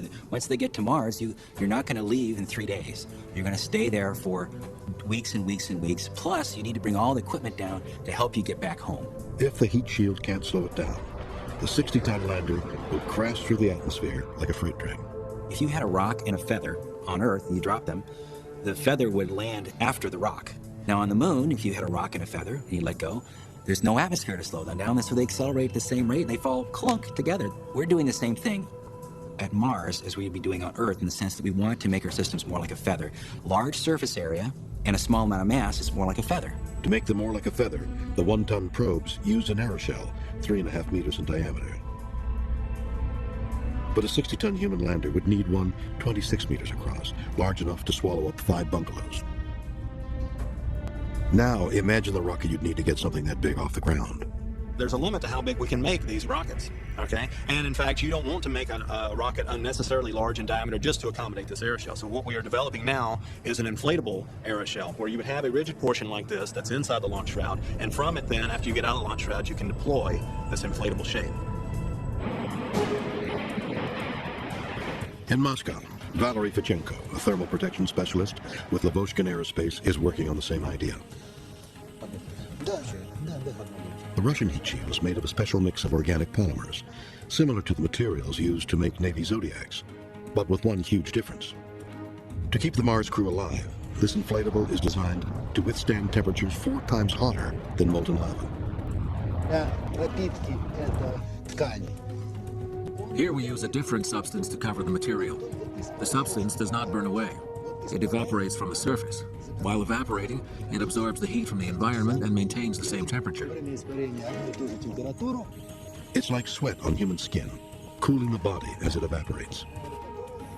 Tests show that this protective layer will only last about 3 minutes, but that's long enough to survive the fiery heat of entry.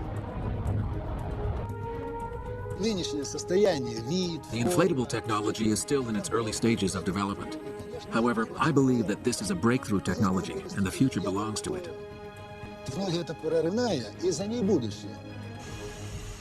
But not everyone agrees. There's a surprising amount of resistance to inflatables. in the conservative aerospace community because they don't have that much experience with it and they can't point to the designs they've used for the last 30 years. But I was literally walking down the hall at JPL once and you know, talking to some guy, and he said, oh, right, like, you want to go to Mars in a balloon? And I said, hey, hang on a second. If that balloon is made out of the same stuff that keeps cops alive when they get shot by a high-caliber bullet, you know, then yes, I do want to go to Mars in a balloon. Glenn Brown, president of Vertigo Aerospace, believes his inflatables are tough enough to land on Mars. The kinds of strength and stiffness that we estimate are necessary for even the 60-ton landers are achievable with this type of structure that we're building today. Its strength is related to pressure when you think of inflatables. And so if you took an air mattress and just kept pumping more air in it, it would swell up and grow until it finally burst.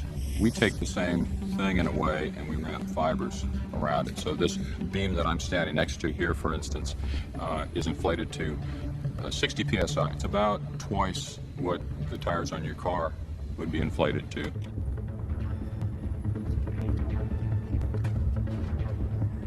Another good thing about this type of structure is that it's very difficult to actually break.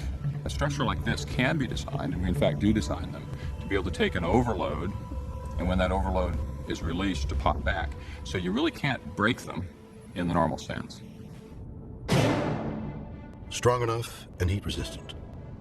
Thanks to inflatable technology, the crew will be able to survive the first 2 minutes of those 6 minutes of terror. With the aeroshell gone, they are still blazing through the Martian atmosphere 6 times faster than a Formula One race car. They'll need to put the brakes on fast. And now, the biggest threat is one the crew can't see. NASA calls landing on Mars the 6 minutes of terror.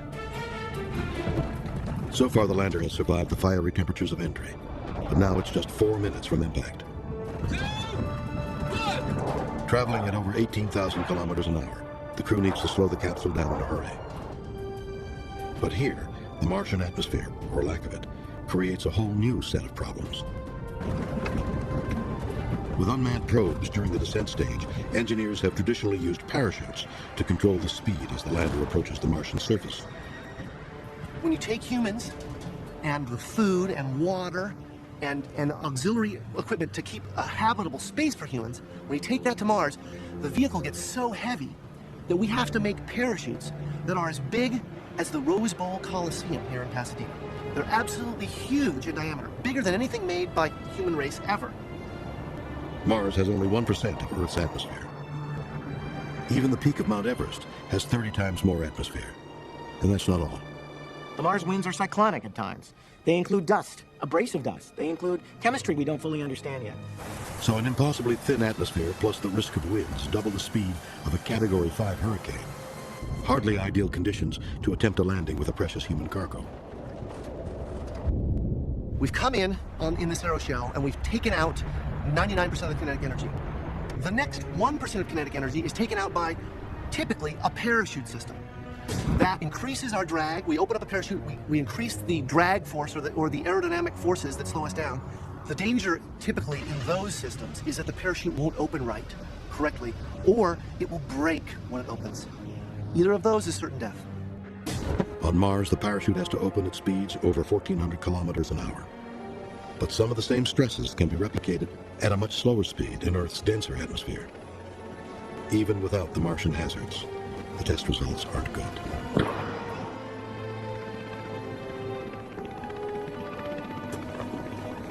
We may choose to try and skirt that problem by giving up the parachute part of descent and going straight to using our rocket engines and our propulsion system. Leonid Gorshkov at Russia's Energia Space Corporation has already made his decision. Parachutes are just too risky. Дело в том, что посадка очень ответственная и очень... I fervently believe that the spacecraft should not have to undergo any changes during that critical window. Чтобы этот аппарат не... Nothing should be unfurled, inflated. It should land in the same state as it was launched. Чтобы не менялось в нем, вот как вы сделали на Земле. With no parachute to slow them down, the Russian crew will have to fire their descent engines much sooner. But that decision comes with a penalty. Now you're talking about carrying a lot more fuel for the descent engine. Well, if you're carrying a lot more fuel, then you've had to expend a lot more energy on Earth to get that whole thing to Mars. And of course, there's probably less science payload on board the vehicle. Maybe, in fact, all that extra fuel has had to leave 1 or 2 astronauts in Mars orbit. Russia has good reason to be cautious. 80% of its unmanned missions to Mars have failed. Mars has been a planet of peril for landing robotic space vehicles. And all of us have experienced failures, from the European colleagues to the Russian colleagues to the Americans. Back in 1999, NASA lost 2 probes en route to Mars. One was the Polar Lander, the other was the Climate Observer. Due to some very poor mathematics between 2 teams of NASA engineers, they thought the spacecraft was hitting the Mars interface at about 130 kilometers. It actually hit the Mars interface at about 60 kilometers, 70 kilometers, burnt up in the atmosphere and crashed into the planets. They just didn't know the difference between metric and imperial units of measurement. Not good. And this time, there will be lives on the line. Some mistakes will be fatal.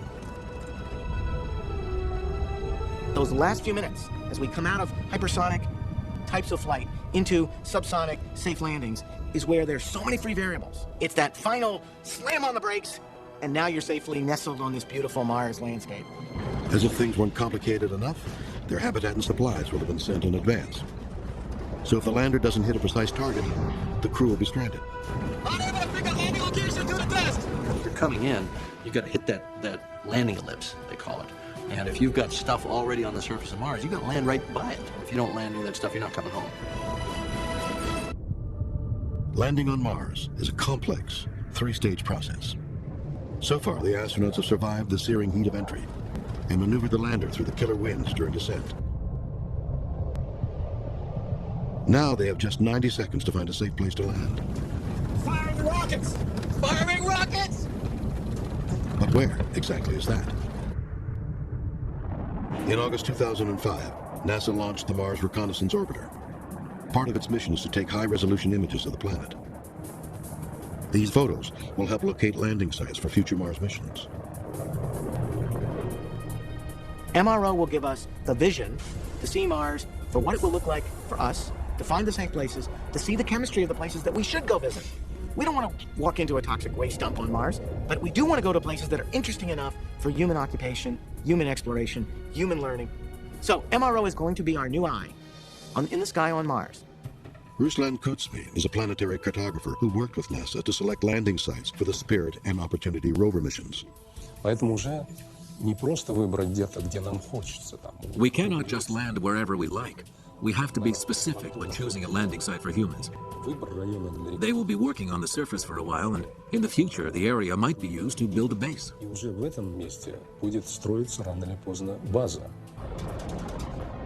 As well as landing near their supplies, landing in a location where there used to be water is the top priority for a manned mission. If there's any life on Mars, chances are that's where it will be. NASA is now receiving images from the Mars Reconnaissance Orbiter showing stronger evidence of recent water flow near Mars' equator. With this new information, they may soon be able to pinpoint the perfect landing spot for humans. So once we know where to go, the next challenge is getting the lander down onto the surface, gently. NASA's Jet Propulsion Laboratory in Pasadena, California. Chief Engineer Rob Manning has successfully landed a robotic mission on the Red Planet. Not once, but 3 times. For the Spirit and Opportunity rovers, NASA came up with a simple solution borrowed from the family car: the airbag. You might think the airbag system is very different than the rocket landing, but they're really very, very similar. Now we're thinking about, well, how do you expand these ideas to these large systems? An airbag would hit the ground at 40 Gs. That's about 20 times what you'd feel on the wildest amusement park ride. How do we want to land people? We don't want to land them in airbags at 40 Gs. They'll pass out. People pass out at rides at Disney World at 2 Gs. With airbags not an option, the only choice left is to ease the lander down using rocket propulsion. But where there's rocket fire, there's potential for trouble. The way we envision landing men on Mars is to use the rocket engines to land us softly on the surface. It's a lot like the Harrier jump jets. They're actually quite tough to land vertically, and it takes pilots a long time to learn how to do that. So imagine doing that in a gravity field that you would never have been able to practice in. You know, if you damage the vehicle, you're not going to be able to use it to come home. Unlike the Harrier, if you have a rough landing, the mechanics come out, they fix it up, and you're ready to take off. We don't have that luxury when we go to Mars. And chances are good that the landing is going to be rough. The Martian terrain is unforgiving, full of craters, rocky mountains, and boulders, reminiscent of the terrain that NASA encountered on the moon. Apollo 11, 50 down, 2.5. 19 forward. Altitude, velocity light. 3.5 down, 220 feet. 13 forward. As we were getting very close to the moon's surface, it became very apparent to the astronauts on board that where the automated landing sequence was taking them was not a safe landing site. It was full of boulders which were potentially bigger than the lunar module itself. Roger, we're observing the dimple crater now. Our autopilot was taking us into a very large crater, about the size of a big football stadium, with steep slopes on the crater covered with very large rocks about the size of automobiles. That was not the kind of place I wanted to try to make the first landing. Down nicely, 200 feet. 4.5 down. 5.5 down. Neil Armstrong had no choice but to override the onboard computer and switch to manual control. 9 forward. Eagle, Houston, you're a go for landing. Over. But of course, he didn't have a very large margin of fuel here. We were getting very close to the surface. The aim of the exercise at this point was to get on the ground. Forward. Forward. 40 feet down, 2.5. Picking up the set. For the next 30 seconds, the mission and the lives of the astronauts hung in the balance. Contact light. Okay, engine stop. EPA at a descent. We copy you down, Eagle. Houston, Tranquility Base here. The Eagle has landed. Roger, Twin Tranquility. We copy you on the ground. You got a bunch of guys about to turn blue. We're breathing again. Thanks a lot.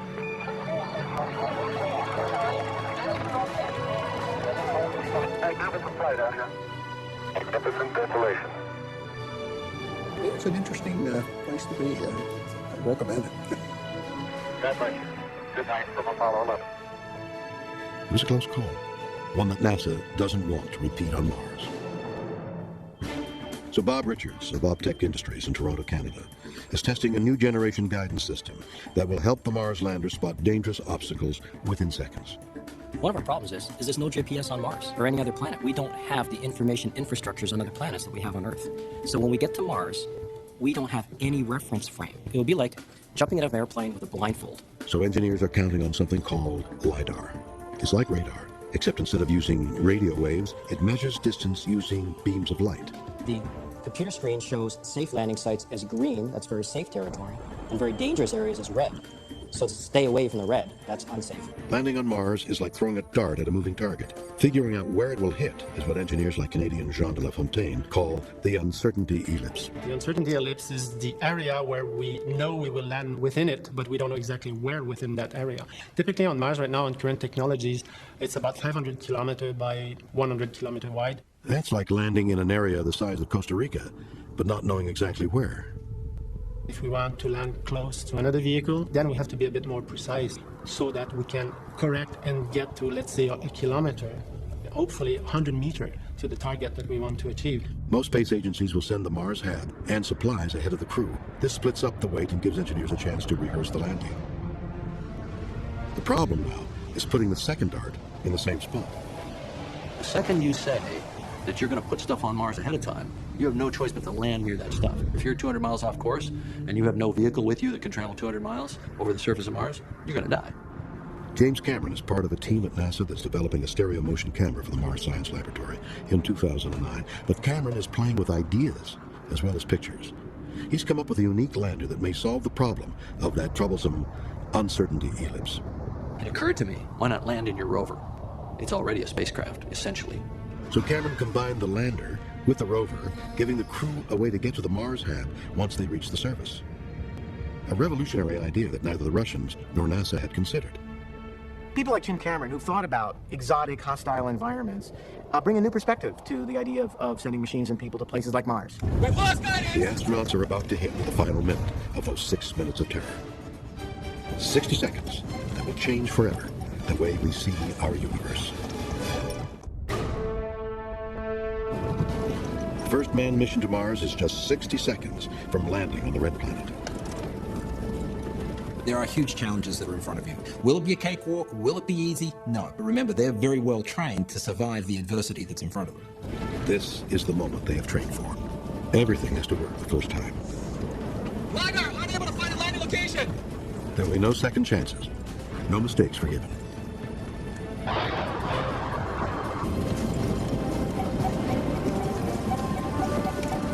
astronauts are under no illusion. They're in a risky business. However, let's face it, things can go terribly, terribly wrong. We've seen that in the space business before.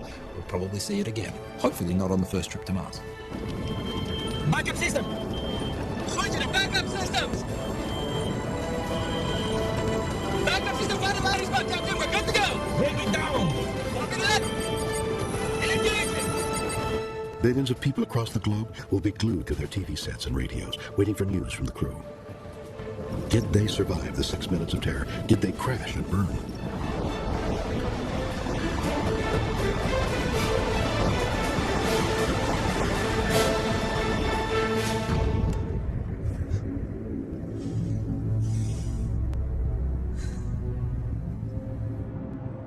You know, the signals of what you're doing are being beamed out, and in 11 and a half minutes from now, they'll actually get to Earth.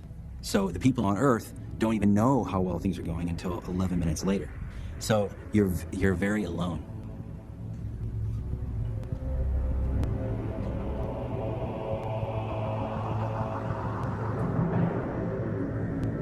Outside the hatch, a very hostile planet awaits. One that humans were not made to live on, and without the right protection, will definitely die on. Mars is more barren than the driest desert on Earth. Its atmosphere is carbon dioxide, poison to human lungs. The daytime temperature at the equator may reach a balmy 20 degrees Celsius, but at night it can plummet to minus 100. Then there's the chill factor. Cyclonic winds whip up huge electrical storms that scour the terrain for months on end.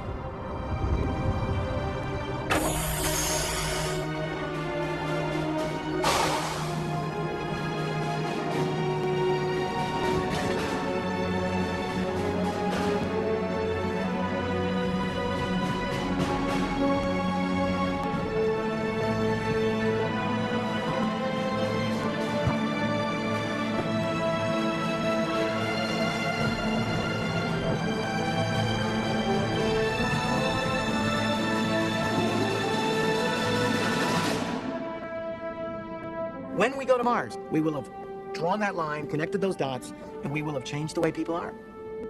That great experience of discovery, that great realization that we've now added to the human knowledge about the surface of Mars, you know, that's an incredibly powerful moment.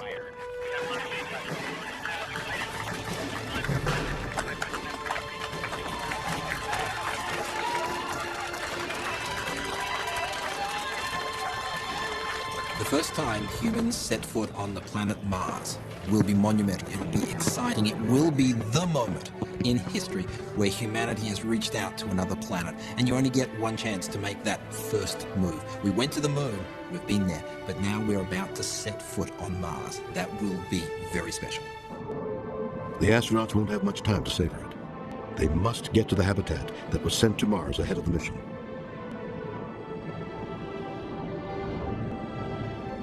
This 40-ton ship will be the crew's home away from home for the next 18 months. With the space of a small 2-bedroom apartment, the crew of 6 will work, eat, and sleep in these cramped quarters.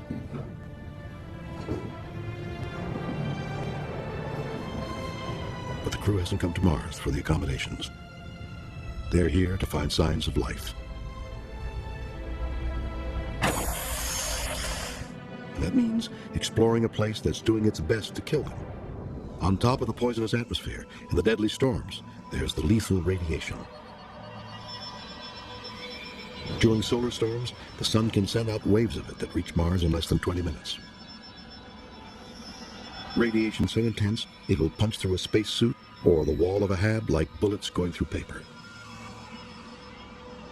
It does amazing damage to the top surface layers of your skin. And if you get subjected to it often enough, of course, the penetration to more sensitive organs in your body increases.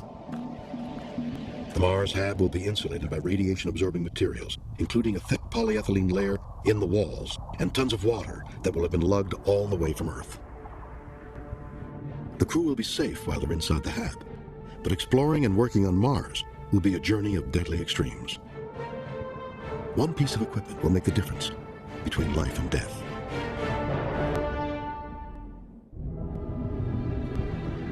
Every time the astronauts step out of the Mars hab, they'll be facing death. Only the desperately thin layer of their spacesuits is protecting them from this hostile environment. Nobody has worked on a walking spacesuit since Apollo. But now, space engineers are taking up the Mars challenge. Once a year, near Meteor Crater, Arizona, Joe Cosmo, one of NASA's most experienced spacesuit designers, conducts extensive field tests. Essentially, what we're trying to do is demonstrating the technologies and the systems that are going to be necessary for planetary exploration. Today, the team will be testing one of the most advanced Mars prototype spacesuits. It's the Mark III, a highly complex machine with 20,000 parts, twice as many as most cars. It costs around $10 million.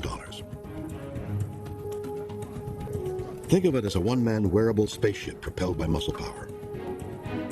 You want to give the crew person that's going to be on that surface the greatest mobility that he has. The key to the suit's mobility is a series of joints rotating on ball bearings. So if you're trying to go from one place here to here, and you've got lots of different joints, you've got a side bearing, an upper arm bearing, and a wrist bearing, you don't have to follow one path and remember that path all the time. You can go wherever you decide you want to, from point A to point B. Geologist Dean Epler has spent more than 100 hours testing the Mark III suit. It's designed to be user-friendly, with an ingenious rear entry system. The backpack opens like a refrigerator door, and the astronaut simply eases himself into a fully assembled suit. The suit must be perfectly sealed and then pressurized, creating a layer of artificial atmosphere around the wearer. The suit also needs a tough skin. In Mars' vacuum-like environment, if a large rip occurs, the air inside could be sucked out so violently, the astronaut's lungs would burst like exploding balloons. At Meteor Crater, the suit pressurization check is complete and Dean can start the trials. Okay, proceed to test point 1, please. Roger. Mobility is excellent, but there's a price. The suit has a weight problem. With all those metallic bearings, it's a hefty 95 kilograms. That's like walking around with a full-grown man on your back. On Mars, thanks to the lower gravity, the suit will feel like it weighs only 35 kilograms. But that's still too much to expect an astronaut to carry around all day. Hey, this is probably a good place to do it. Joe Cosmo and his team will have to cut the suit's weight by half or more, and that's a tall order. See how far this we can get. The weight problem is why spacesuit designers at Delaware-based ILC Dover are experimenting with tougher, lighter fibers that can still withstand the extreme conditions on Mars. The lab that we have here is definitely a torture chamber to find the limits of those materials and spacesuit assemblies. So there is a product called Superfabric. Superfabric utilizes epoxy-based materials that are like little armor plating to allow the material to be locally flexible, but in this case, globally stiff and protective. Okay, and I have a pretty heavy grit sandpaper in here, so let's just see what happens. Superfabric is 14 times more cut-resistant than medium-weight leather, making it one of the toughest, flexible materials in the world. Resilient enough for Mars, but design engineer Keith Splund wonders if the thin Superfabric gloves are warm enough. His fingertips get cold easily. The lowest temperature ever recorded on Earth is minus 87 degrees Celsius. On Mars, that kind of cold is considered normal. So, just handling a rock or a metal tool could cause severe frostbite. Keith himself will be testing his new design firsthand by grabbing an aluminum bar frozen down to minus 150 degrees Celsius. To pass the test, the new gloves will have to protect Keith's hand from the intense cold for at least 30 seconds. Yeah, the suit fit is perfect today. Touching this aluminum bar barehanded would cause as much skin damage as plunging your hand into boiling water. Temperature is still in range. Yep. Do you have any discomfort, Keith? Everything feeling okay in your hand? No discomfort right now. All right. Temperatures are looking good. Bar temperature is currently negative 180 degrees Fahrenheit. Are you okay? Feeling good. Your fingertips are looking okay. You have one going a little low, roughly 56 degrees. There you go, Fahrenheit. 50. 50 degrees. Remove hand. Okay. Very good, Keith. Good test. This proves that the thin Superfabric gloves are as warm as the old bulkier designs. How you doing? You're feeling pretty cold. Back at Meteor Crater, the Mark III spacesuit completes another test run. Thanks, sir. Mobility is excellent. Basically, I can move in the suit like I moved in the suit of clothes.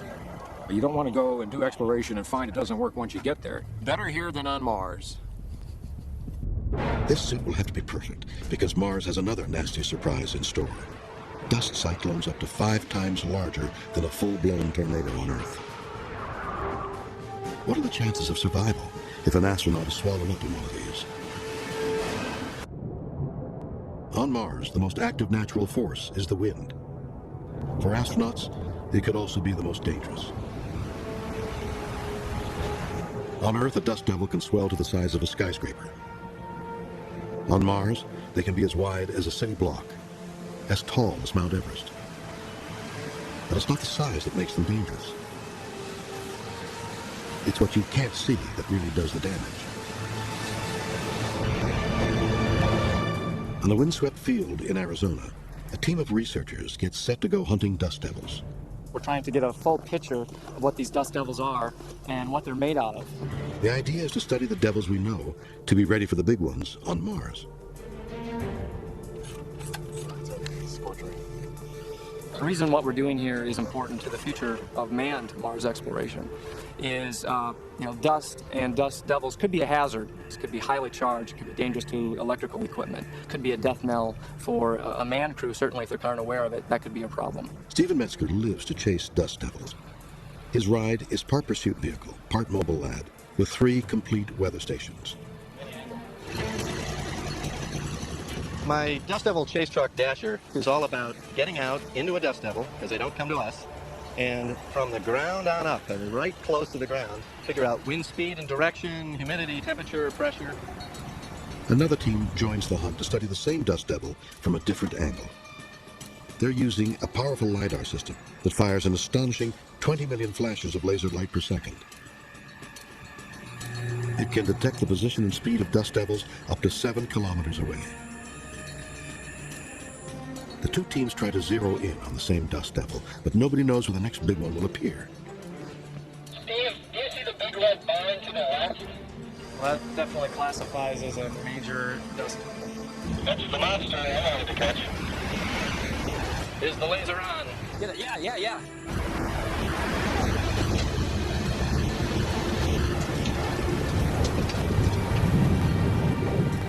Data pours in and the results are startling. Wind speeds inside the dust devil are comparable to a Force 1 hurricane. And the column of dust it's carrying weighs as much as a mid-sized car. That means one of those giant dust devils on Mars could whip up a massive 5 tons of dust as fine as baking powder. You could have a lot of mechanical wear where the dust gets into gears and the spacesuit breaks down. You're not going to be able to go out and explore, which is the main reason you want to go there in the first place. But the most disturbing find is the electrical activity. It's 1,000 times greater inside the dust devil than in the surrounding air. Swirling dust particles rub against each other, turning the dust devil into a generator, producing enough static electricity to destroy most integrated circuits 10 times over. So, the much bigger dust devils on Mars could pack a lethal punch, shorting spacesuit electronics. An astronaut might pick up thousands of volts of static energy, waiting to discharge violently at the slightest touch. For a spacesuit life support system, that could be devastating. By detecting the wind patterns that trigger dust devils, the LiDAR technology being tested here could be an early warning system for astronauts. I believe that the type of instruments we've been testing here are actually going to be on either Mars orbiters or Mars landers so that we can prepare for that eventual first human mission to Mars. Since their terrifying landing, the crew has had to confront a hostile planet, pushing their life support systems to the limit. Now, they must embark on the ultimate mission, the search for life on Mars. It's almost unthinkable to imagine anything like life as we now know it to have developed or to exist on Mars. It will be a difficult and dangerous search, taking astronauts deep under the surface of Mars. The answer to the greatest mystery of all could be within our reach. Unless the Red Planet decides otherwise.